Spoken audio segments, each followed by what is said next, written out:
Hello, my name is Jay Barnes, and it's an honor to welcome everyone to the Family Partnership 2016 Better Together Luncheon. For those of you that are new to the luncheon, welcome to the family.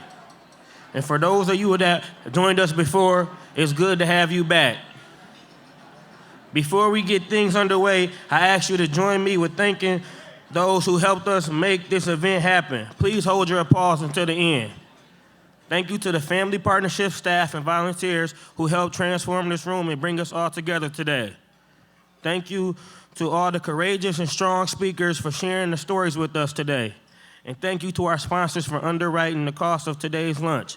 Midwest Plastic Surgery, Mortensen Construction, NTH, Valerie Spencer, Washer Foundation, funded by the Washer Automotive Group, BWBR, Northside Achievement Zone, Vertiva, Zayo Enterprise Networks, The Good Printer, Identity Printing, M. Paisley's Meeting and Event Planning, and Sunshine by Design and Soldering.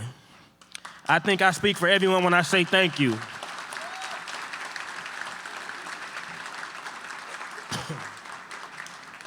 Today, you are going to hear stories from individuals touched by the Family Partnership. Though these stories begin with hardship, they end with true stories of success.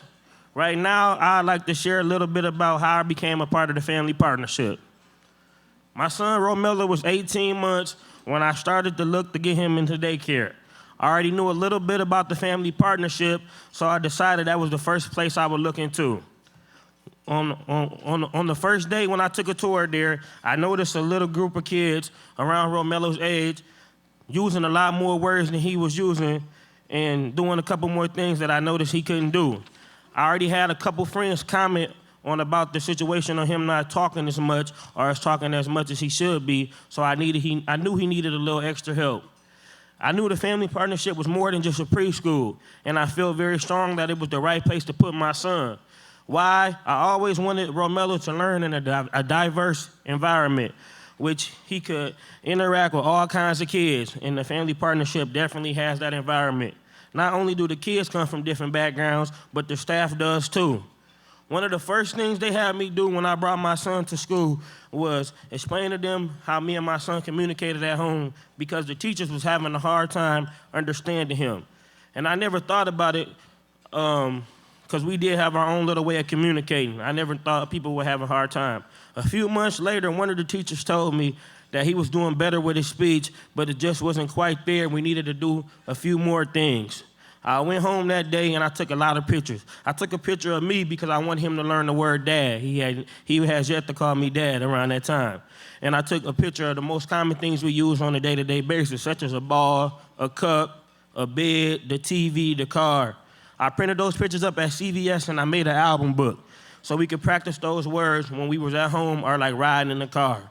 By the end of his first year at daycare at the Family Partnership, he knew all the ABCs from capital to lowercase. He could recognize any color and he was definitely talking a lot more.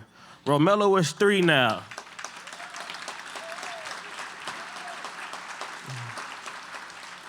He is 3 now, and just a few weeks ago when I came to pick him up from school, Miss Jennifer said she had something she wanted to show me. She showed me a list of the kids' names in his class. Then she set Mello down, and she had me listen to him read the names from the top to the bottom of every student in his classroom name. I was so proud of him that moment. In addition to his speech, they also talked to me about his fine motor skills. They told me that they weren't where they were supposed to be. For example, he could put his shoes on, but putting his socks on was harder. They assured me that working with the teachers and the occupational therapists at the school, that they can help him do that by the end of the time when they got done working with him. Now he is much better at putting on his own socks and his shoes. While the Family Partnership has played a huge impact on my son's life, the staff has also helped me out too. One day about a year ago, I was picking my son up from daycare, and one of the teachers talked to me and said he had a rough day. She asked me what time I was putting him to sleep at night because she think it would be best if I put him to sleep at 8:30. Me knowing my son, I'm like, 8:30, he not gonna go to sleep at 8:30, he got too much energy. She gave me a few suggestions. She said, give them a bath, put them in the bed, and read them a book.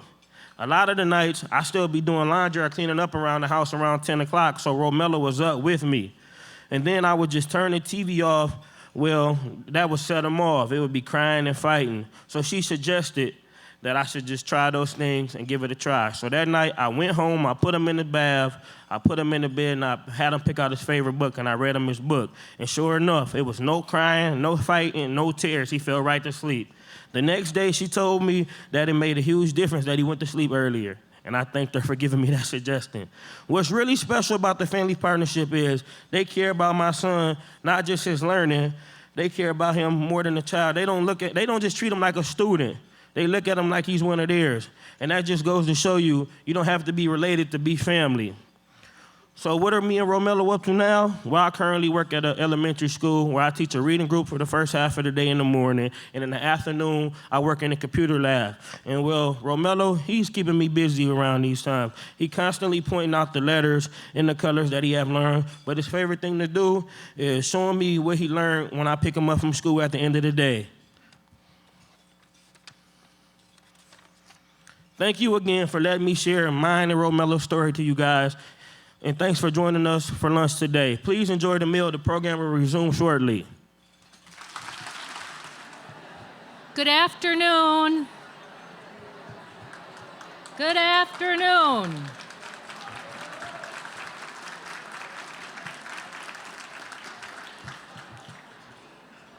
If I were a youth worker, I would say, if you can hear me once, clap. But I'm not. I'm Molly Greenman, the president and CEO of the Family Partnership. Welcome again, thank you. Welcome again to our 2016 annual Better Together Lunch. As Jay said, for those of you who are here for the first time today, welcome to the family. And for those of you who've joined us before, and I gotta say, some of you have been coming here since our first lunch 10 years ago, and I so appreciate, and to all of you, welcome back. And thank you, Jay, for being here today and telling us about Romello. Some of our staff say in our preschool, we only take the cutest kids, and I think if you saw Romello, you would agree to that. And thanks for sharing your story. I also want to thank our sponsors and our table hosts. You all, we could not do this lunch without you, and our table hosts get all of you here today, and I am very grateful. And last but certainly not least, our Champion Society members. Could you raise your hands? Come on, don't be shy. I'll raise my hand. You'll know them by their orange ribbons. These individuals pledge significant ongoing financial support that helps maintain a strong and sturdy foundation for the family partnership and the children and families that we serve. So we've had quite a year since we last met here. Very exciting things. First of all, we served over 36,000 people out of our 5 service centers, in schools, community sites, churches, and homes in Minneapolis, St. Paul, and high-need suburbs. 36,000. In fact, if we were a city, we would be the 28th largest in Minnesota.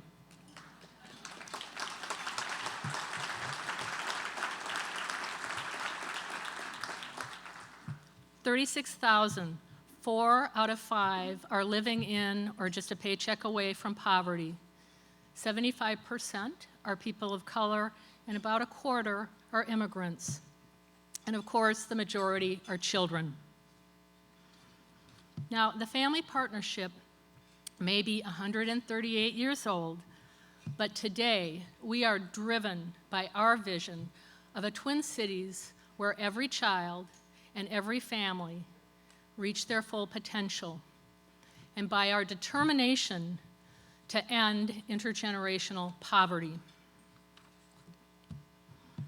And we have a lot to share with you today about our programs, but first I got to tell you about some exciting developments in our organization in the last year. In 2015, the Family Partnership was selected by the Alliance for Strong Families and Communities to be one of only 10 organizations in the country and the only one in Minnesota to participate in an initiative called Change in Mind. Thank you. This initiative not only integrates neuroscience into our own programs, but also will create public awareness and inform public policy based on this research. Because it turns out that raising children isn't rocket science. It's brain science. Research has taught us that brains are not just born, they're built. And the experiences in the first 3 years of life strongly influence the physical architecture of the brain. So just as a home needs a sturdy foundation, so does a child.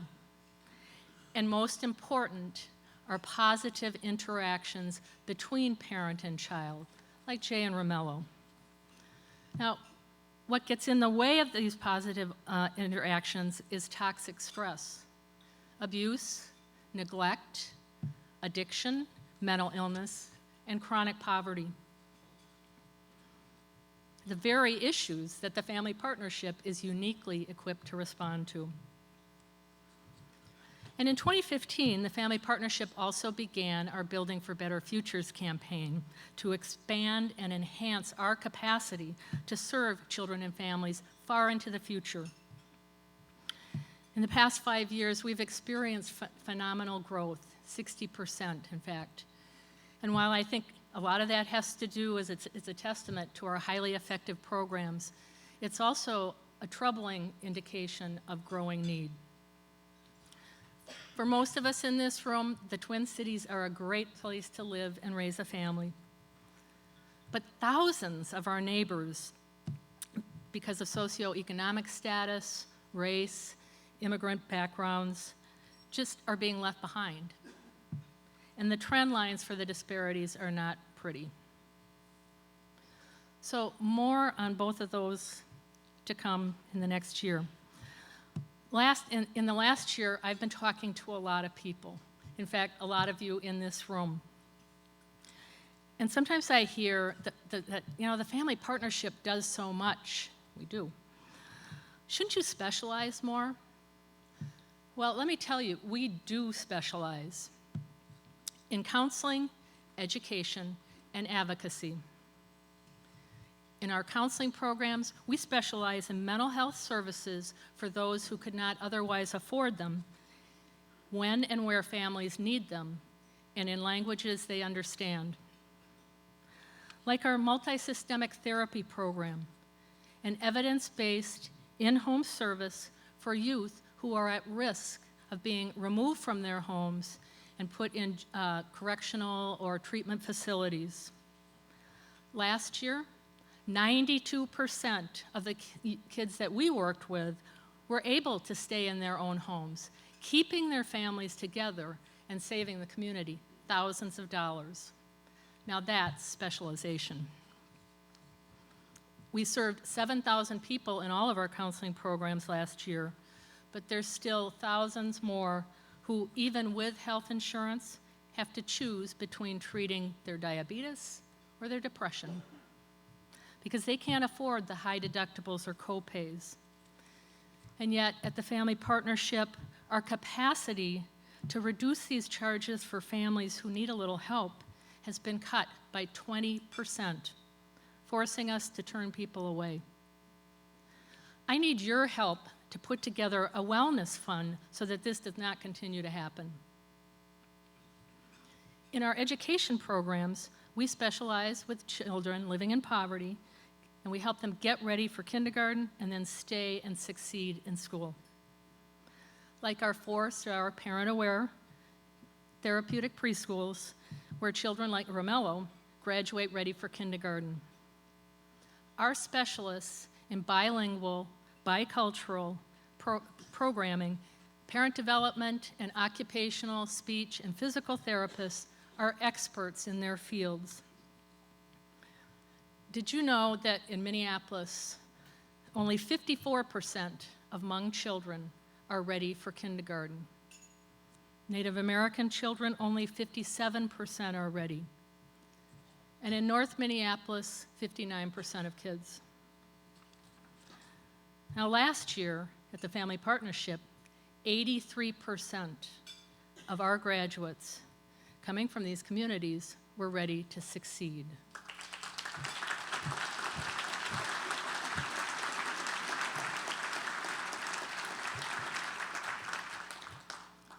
Funding for early education and care for families living in poverty it's an on-again, off-again proposition.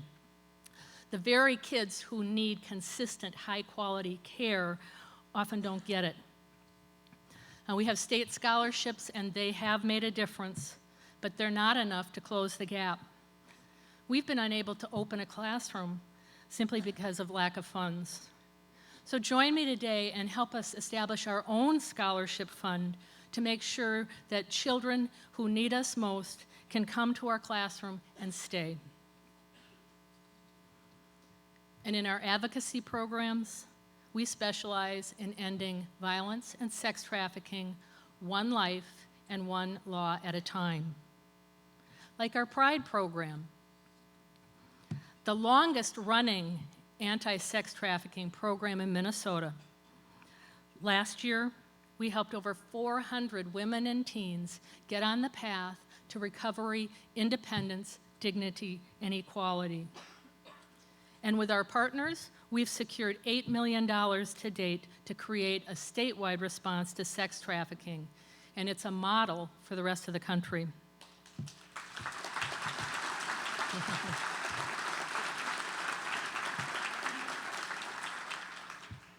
Now, if you don't think this is a problem, I urge you to drive down East Lake Street anytime, any day, day or night. Like when I took our board of directors on a tour there over lunch one day, and a young woman was sold to a passing car right in front of us. We need your investment to double our Pride staff and get full funding for Safe Harbor if we're going to make a dent and make sure that every Minnesotan is protected from sexual exploitation. And in all of our programs, we specialize in families and in building relationships because we know this is the path to individual, family, and community change. This is how we will break generational cycle of poverty in Minnesota and build better futures for all. So you may have noticed, or maybe not, you may have noticed some small Legos at your table. And I'd like you to try a little exercise. Please use your Legos to create a little bridge exactly like this. You can see it better on the screen, I'm sure. So just give you a couple minutes.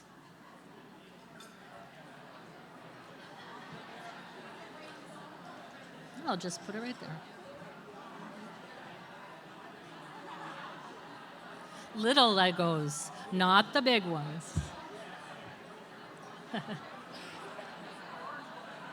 not finding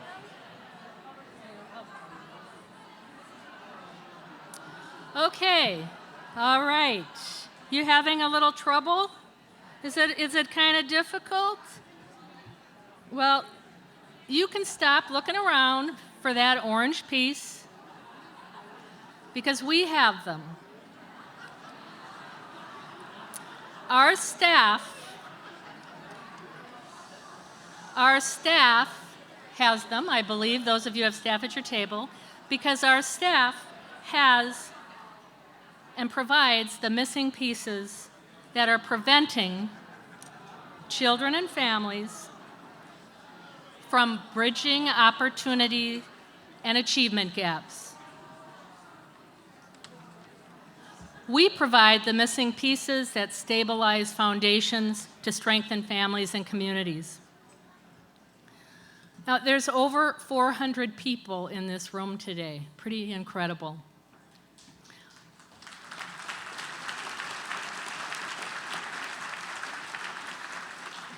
How many of you in this room are related to somebody else in the room? Let's see. Many, many. And when I look around this room, I see families.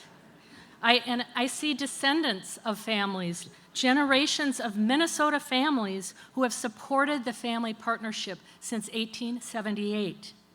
And with your help today, we will continue to build better futures for Minnesota's children and families for generations to come. The need is great and the time is now. Thank you for all you do.